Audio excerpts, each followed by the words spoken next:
때는 아마 자기 자리로 돌아가셔도 괜찮습니다.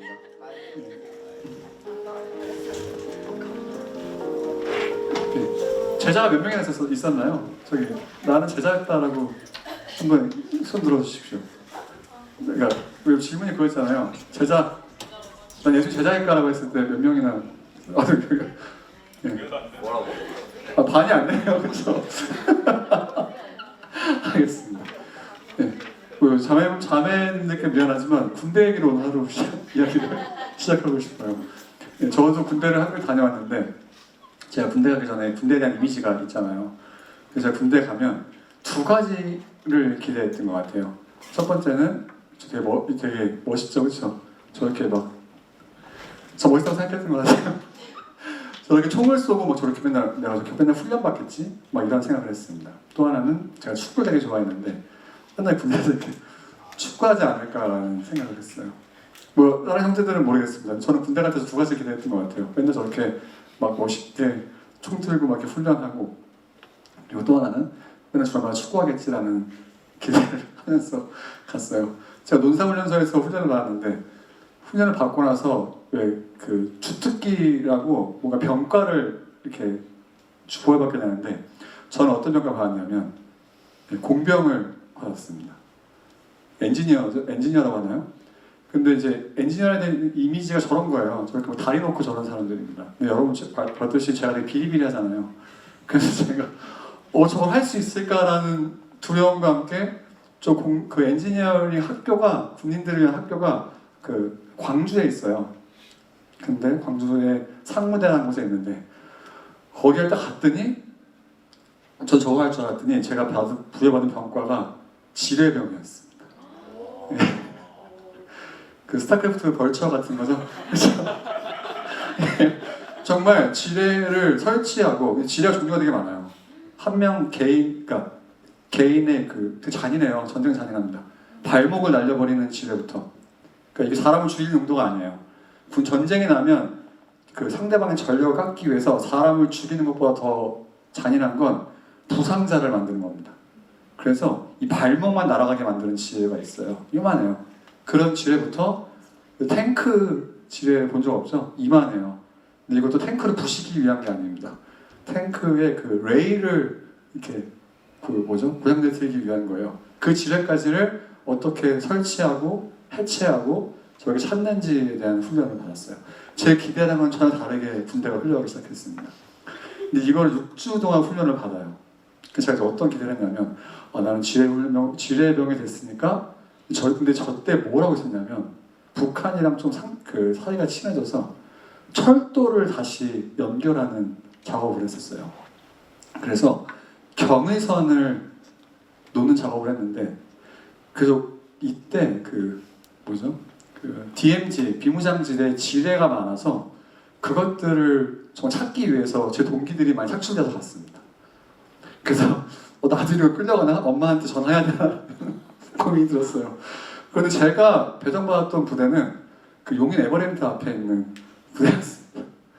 밤마다 불꽃놀이 보고, 그리고 용인에 지뢰가 뭐 있겠어요. 제가 공병 중에서 뭐가 됐냐면 몫으로 해서 제가 뭐라고 하죠? 톱질하고 못질하고 저는 문 만들고 또 몰딩이라고 여기 되는 게 있어요. 그런 거 만들고 이런 것을 하다가 이제 들어가서 이런 거 하다가 난 이런 것 때문에 이제 이런 거 하다가 톱밥 먹다가 군생활 끝나라고 했는데 제가 그 일병이 됐을 때 제가 사단 사령부에 있었는데 행정병으로 착출돼서 사단 인사과에 착출돼서 남은 1년 반 동안 저희 컴퓨터만 하다가 끝났습니다. 축구를 해본 적이 없어요. 주말에도 계속 일을 해서. 네, 그래서 축구를 해본 적도 없고 총을 쏴본 적도 없고 훈련을 받아본 적도 없습니다. 네. 뭐죠? 내가 군대를 이런 것이 있겠지라고 기대하고 갔지만 막상 군대 가니까 제가 기대했던 총을 제가 2년 반 동안 있으면서 한 번도 안 쏴봤던 것 같아요. 이런 것도 없었고 축구도 해본 적이 없습니다. 왜냐면 주말마다 빨리 사무실 올라가서 컴퓨터 쳐야 되니까 그런 적이 없던 것 같아요. 제가 이 얘기하는 이유는 제가 생각했던 군대의 모습과 막상 가서 이 사람 나에게 주는 임무와 기대하는 것들을 맞춰보면 너무 달랐던 것을 알 수 있는데 저는 이게 예수님 따르는 것보다 다르지 않은 것 같습니다. 여러분 어때요? 여러분 어떤 얘기를 속으로 해서 했습니까? 예수님 따르면서 예수님을 따라간다는 것은, 예수님 믿는다는 것은, 제자인다는 것은 여러분 어떤 것이라고 이해했어요? 이야기했습니까? 제 질문은 그거죠. 성경에서는 어떻게 이야기하고 있을까요, 여러분? 성경은 그렇게 막 이렇게 뭐라 그러죠? 만만한 책이 아니죠. 우리가 성경을 보면 볼수록 우리에게 이야기하는 것들이 굉장히 명확합니다. 그런데 성경에서 예수님을 믿는다라는 것에 대해서, 예수님의 제자가 된다라는 것에 대해서 어떻게 이야기하고 있을까요? 우리에게 어떤 삶을 살아야 한다고 이야기할까요? 정말 추상적으로 이야기할까요, 여러분? 어떤 것 같으세요? 저희 오늘 그거 얘기를 같이 한번 해보고 싶습니다. 본문은 마가복음이에요. 다시 마가복음으로 돌아갔습니다. 6장 7절 하반절부터 13절까지 볼 건데, 예수님께서 제자들에게 기대하시는 삶의 모습이 여기 본문에 아주 명확하게 나와 있어요.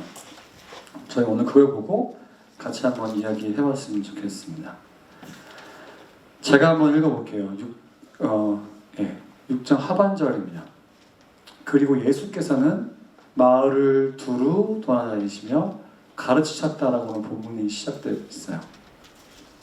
그럼 이거에 대해서 어떻게 생각하십니까? 어떻게 생각하세요?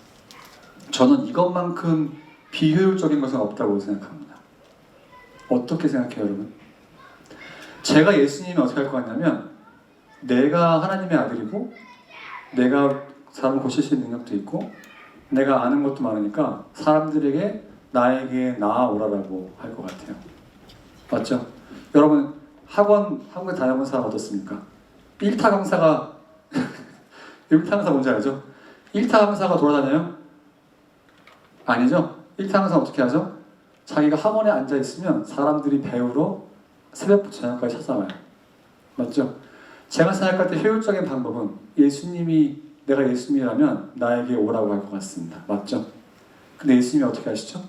예수님이 마을을 두루 돌아다니시면서 사람을 가르치시기 시작합니다.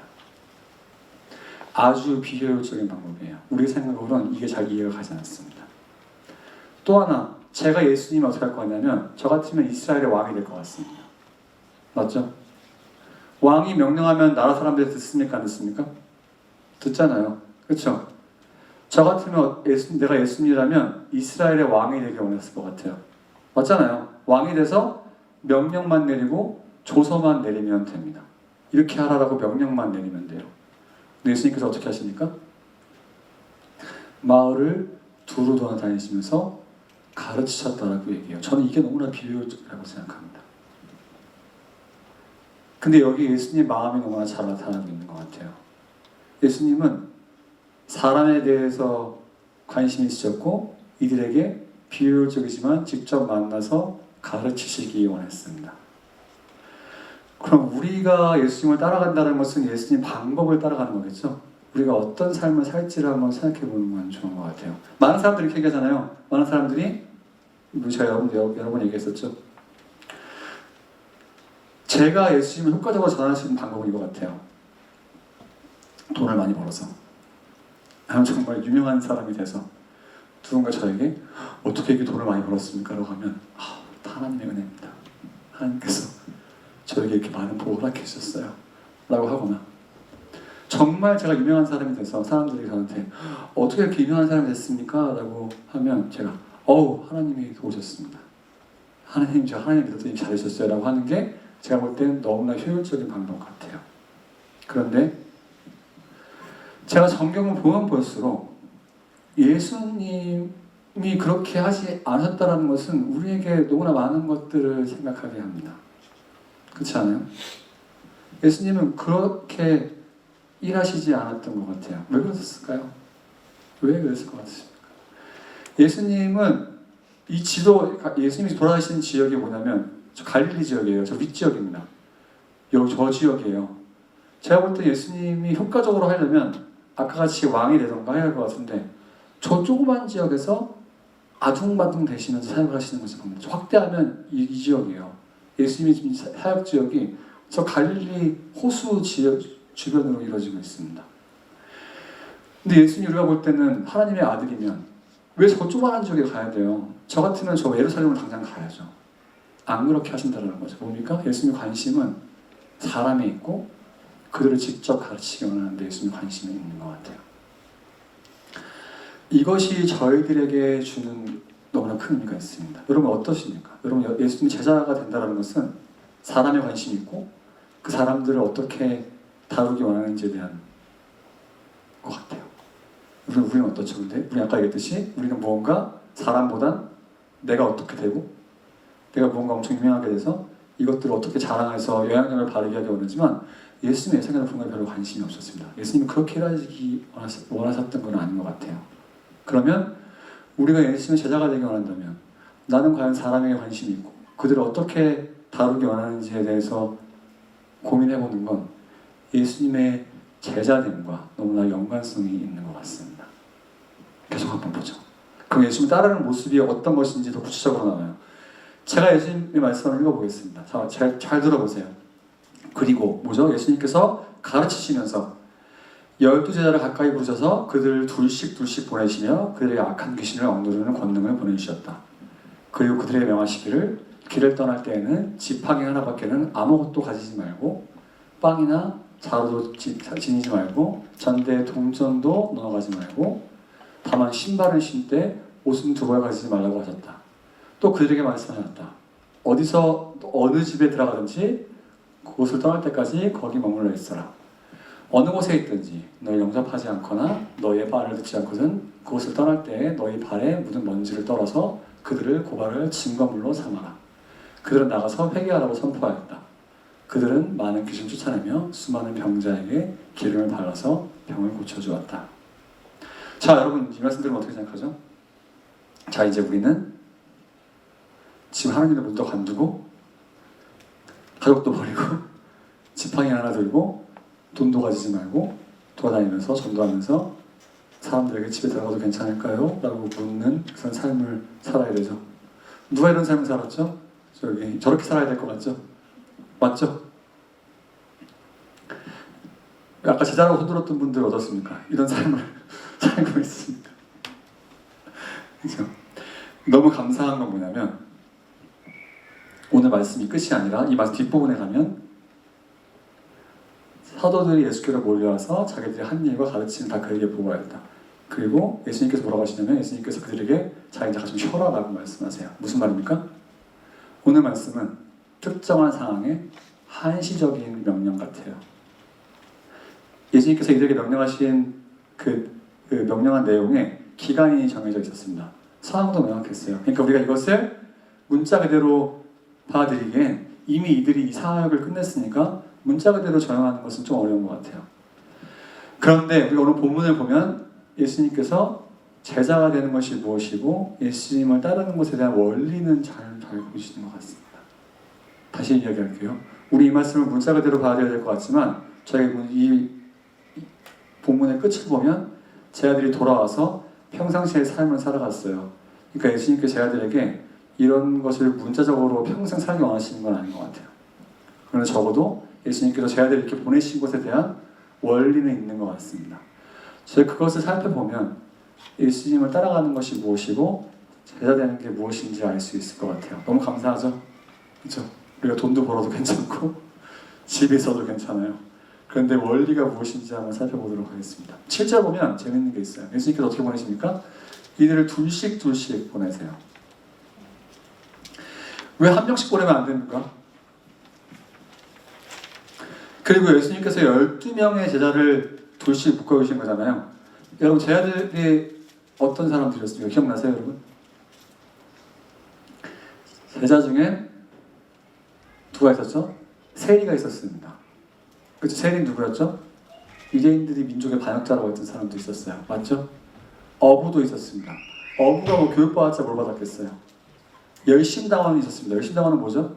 열심당원은 당시에 유대인들 가운데 정치적으로 로마와 싸우고 독립하기 원했던 사람도 있었습니다. 세례요한의 제자들도 있었어요. 세례요한 제자들은 어떤 사람들이었죠? 해산과 등지고 광야에 나가서 따로 신앙 공동체로 살기 원했던 사람들입니다. 다 각각 다른 사람들이 있어요. 지금으로 따지면 뭐죠? 민주당, 공화당도 있었고 독립운동하는 사람도 있었고 일제 앞잡이도 있었고 초등학교 나온 사람도 있었고 대학교 나온 사람도 있었고 모물이라는 어부도 있었고 정말 로마 제국에서 일하는 공무원도 있었습니다. 예수님이 두씩 보냈다라고 했잖아요. 예수님이 어떤 사람을 부끄러웠을까요, 여러분? 그리고 어떤 기준으로 부끄러웠을까요? 공화당이랑 민주당 부끄러우지 않았을까요? 초등학교 나온 사람이랑 대학 나온 사람 부끄러우지 않았을까요? 그리고 독립운동하는 사람과 일제 앞잡이 부끄러우지 않았을까요? 저는 그렇게 생각합니다. 그렇게 부끄러웠을 것 같아요. 우리가 무엇을 알 수 있습니까? 적어도 예수님이 다양한 사람들을 12제자로 부르시고 이들을 또 그 가운데 둘씩 묶어서 제자로 보내셨습니다. 이게 우리에게 이야기하는 것이 뭐죠? 우리는 취향과 상관없이 다른 사람과 함께 일할 것을 기대해야 됩니다. 그게 제자되는 모습 같아요. 목표가 되게 명확합니다. 우리. 여러분 어때요?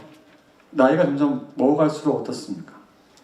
우리는 우리랑 비슷한 사람들과만 더욱더 만나게 될 확률이 높고 너무 슬프게도 교회 안에서 더 그렇게 될 확률이 높습니다. 그런데 예수님 제자가 된다는 것은 뭐예요? 아니요. 우리가 예수님의 제자 된다는 사람에 관심이 있고 사람을 변화시킨다는 목표가 있다면 우리는 우리의 취향과 테이스트에 관심 없이 다양한 사람들과 함께 하나 돼서 일할 것을 기대하는 것이 제자되는 모습이라고 이야기합니다. 그럼 저의 질문은 그거예요. 여러분 주변에는 점점 어떤 사람들이 늘어가고 있습니까? 어때요? 여러분들이 사람을 알아가는 것이 확장돼 가고 있어요? 근데 확장되는 것이 점점 다양해지고 있습니까? 그건 오늘 한번 생각해 보기 좋은 것 같아요. 또 볼까요? 이게 제자되는 것의 모습 같습니다. 7절 뒤에 보면 뭐죠? 그들에게 악한 귀신을 억누르는 권능을 주셨다라고 이야기합니다. 이거 너무 좋은 말씀 같아요. 무슨 말입니까? 제자들은 능력이 없어요. 그런데 하나님께서 이들에게 능력을 주셨다라고 이야기합니다. 이것이 우리에게 어떤 관점을 주는지 아세요? 여러분들은 하나님께서 주신 능력이 분명히 하나씩 있습니다. 저도 이렇게 비리비리해 보이는 저도 있겠죠? 있을 거라고 믿고 싶습니다. 근데 저뿐만 아니라 여러분들 다 하나님께서 여러분들에게 주신 능력이 있습니다. 그것이 무엇인지를 깨달아 알아가는 과정은 제자됨에 너무 좋은 과정 같아요. 그리고 또 하나 뭡니까? 여러분들이 가진 이것은 여러분들의 능력뿐만 아니라 여러분들이 갖고 있는 재능과 소유와 물질과 모든 것들을 포함하는 것 같습니다. 그럼 그것들을 어떻게 사용하고 싶으십니까? 여러분 어때요? 만약에 여러분들이 갖고 있는 것들이 능력이 여러분들 할 수 있는 것들이 하나님께로 온 거라고 한다면 여러분 그것들을 어떻게 사용할지를 정말 고민해 보시는 건 좋은 것 같아요. 근데 당연히 그것을 돈을 벌기 위해서 나의 그런 성공을 위해서만 사용하는 것이 아니라 이런 것들을 하나님께 위해서 어떻게 사용하는 것이 좋을지를 고민하고 연습해보는 것은 참 좋습니다. 여러분 이 파워포인트 여기 여러분 볼 때 여러분의 미적 감각으로 볼 때 몇 점 같아요? 0부터 10까지 몇 점 같습니까?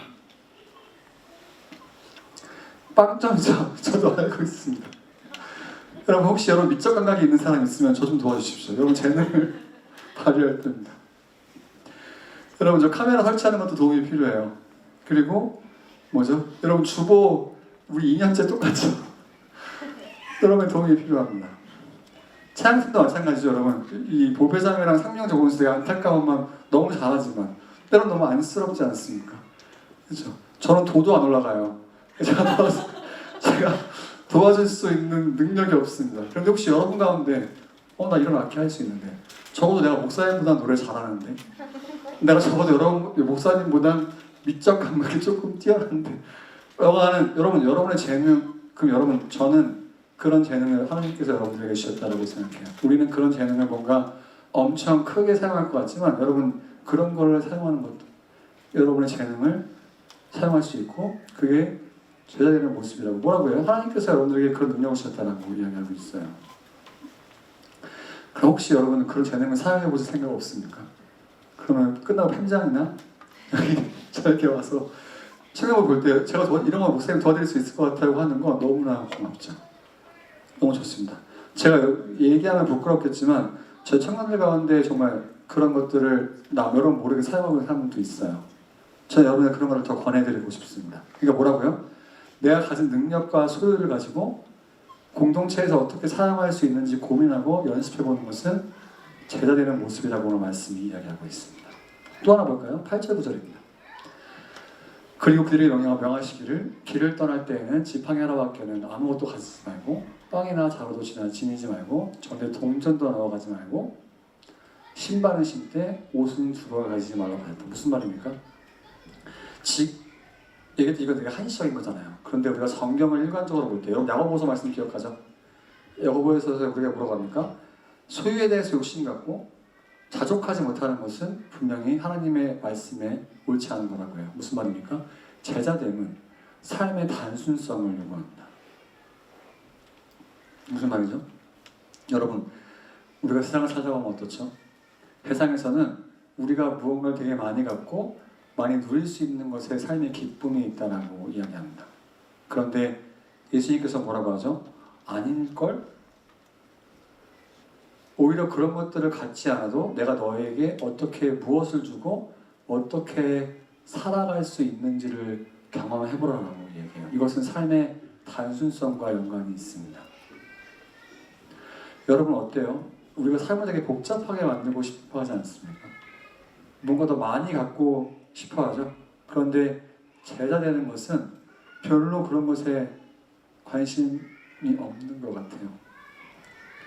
너무 슬프죠? 우리는 때가 되면 차도 바꿔야 되고 옷도 좋은 것들을 사야 되고 집도 좋은 것들을 바꿔야 되고 이런 것들 관심을 계속 가져야 될 것 같은데 예상외로 성경은 삶의 단순성과 자족함에 관심이 있습니다. 그리고 뭐라고 하죠? 야, 그렇게 살아도 하나님께서 너를 채워주시는지 안 채워주시는지, 네 삶이 정말 불행한지 안 불행한지, 네가 살아갈 수 있는지 없는지 한번 경험해보라라고 이야기해요. 그리고 그것이 제자되는 삶이라고 이야기하면 너무 슬프죠. 저도 슬픕니다. 그런데 뭐라고요? 제자되는 삶은 삶의 단순성에 있다라고, 자족함에 있다라고, 만족함에 있다라고, 그 하나님께서 채워주시는 것에 있다라고 이야기해요. 한번 생각해보는 거죠. 숫자가 어떻습니까? 그에게 말씀하셨다. 어디서 어느 집에 들어가든지 그곳을 떠날 때까지 거기에 머물러 있어라라고 이야기해요.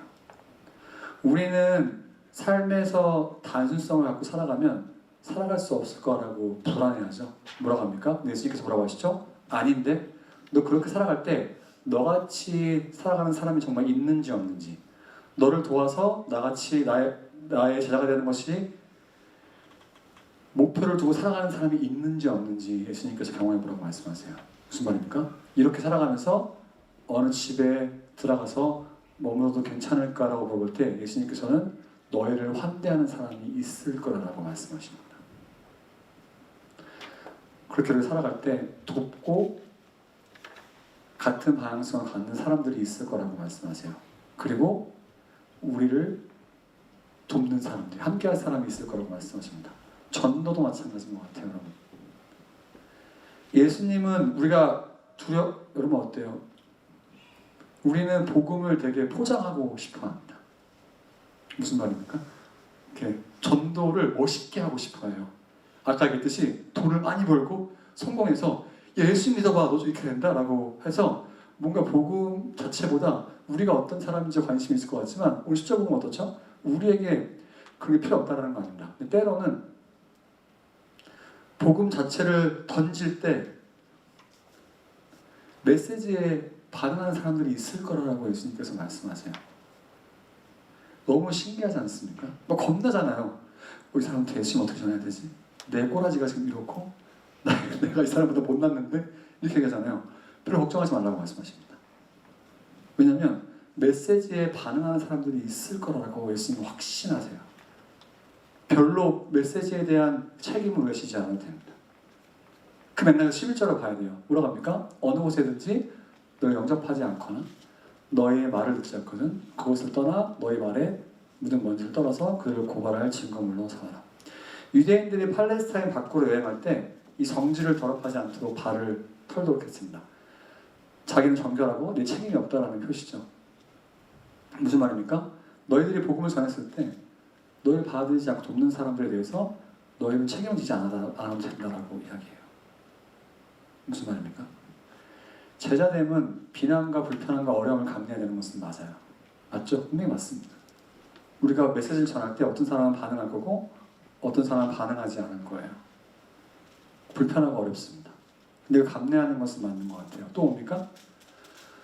우리는 사람의 마음을 바꿀 수 없어요. 여러분. 이건 우리에게 달리지 않았습니다.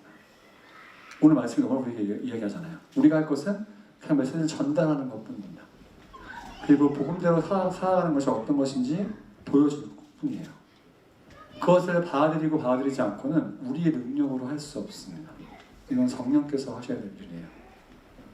그러니까 또 우리에게 뭐가 있습니까? 우리는 그러니까 복음을 매력적으로 보이거나 설득하거나 어쩔 때는 sometimes라고 했죠? 때로는 꾸밀 필요가 없어요. 그냥 보여주고 전하면 됩니다. 그리고 어떻죠? 이것은 때가 있어요. 때가 되면 사람들이 예수님을 믿게 될 거라는 확신이 있습니다. 이때는 우리가 달리지 않았어요. 예수님이 뭐라고 합니까? 예수님이 너희를 받아들이지 않는 마을에 멈춰서서 그들과 말싸움하고 그들에게 기적을 보여주고 그들과 씨름해서 그들을 제자로 만들기 전까지는 돌아오지 마라 라고 말씀하시지 않으세요. 그것은 그들의 책임이라고 말씀하십니다. 그러니까 우리 똑같다라는 거죠. 제자가 된다는 것은 그런 것을 기억하는 것 같아요. 그래서 마지막에 뭐라고 합니까? 전 이 부분이 너무 좋아요. 그들은 나가서 회개하라고 선포하였다. 그들은 많은 귀신을 쫓아내며 수많은 병자에게 기름을 발라서 병을 고쳐주었다. 여러분, 이들에게 회개하라고 하면 얼마나 공격적입니까? 회개하라고 하는 말씀의 기저에는 뭐가 있죠? 너는 죄인이다라는 말이 기저에 깔려있죠. 누가 좋아하겠어요? 맞잖아요. 우리 지금도 싫어하잖아요. 전 이 말씀이 너무 좋은 게 뭐냐면 이들이 12절로만 끝났으면 전 너무 싫을 것 같아요. 그런데 우리가 예수님 믿는다는 것은 복음은 비난과 문제제기만 하지 않습니다. 우리에게는 해결책이 있어요. 이 제자들이 뭐 했죠? 제자들이 가서 회개하러 선포하는 끝나지 않았습니다. 어떻게 했습니까? 귀신을 쫓아내고 병자에 기름 발라서 병을 고쳐주었다라고 합니다. 이것은 너무 재밌죠. 이 사람들이 이들의 말을 믿고 안 믿고에 상관없어요. 무슨 말입니까? 이들이 나가서 귀신 있는 사람들 있으면 쫓아내고 병자가 있으면 메시지에 반응했든 안 했든 도와줬다는 겁니다. 그래서 저희가 복음서에는 뭐라 할 수 있죠? 귀신 들린 사람은 아무도 가까이 하고 싶어 하지 않았어요.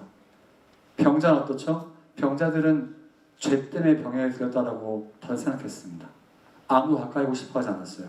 그런데 어떻죠? 제자들이 이들을 가서 찾아가고 돌봐주고 이들의 문제를 해결했다고 합니다. 예수 믿는 사람은 비판과 문제제기하는 것이 아니에요. 우리는 오히려 어떻습니까? 복음이 이들의 삶에 해결책이 됐다고 믿고 있습니다. 그럼 우리는 어떻죠? 우리가 이런 복음의 능력을 경험했다면 우리 주변에 있는 사람들에게 너 예수 안 믿어서 그래. 너 교회 안 나와서 그래. 그렇게 얘기하는 게 아니라 뭐죠? 제자들이 한 것처럼 제자들이 선포한 것을 받아들이지 않던 이들을 찾아가서 귀신을 쫓아내고 병자들을 도왔던 것처럼 우리는 어떻습니까? 주변 사람에게 아유 예수 안 믿는 저 사람들 하는 것이 아니라 우리의 관심은 복음으로 이들의 문제를 어떻게 해결할지 관심이 있는 것이 많은 것 같아요.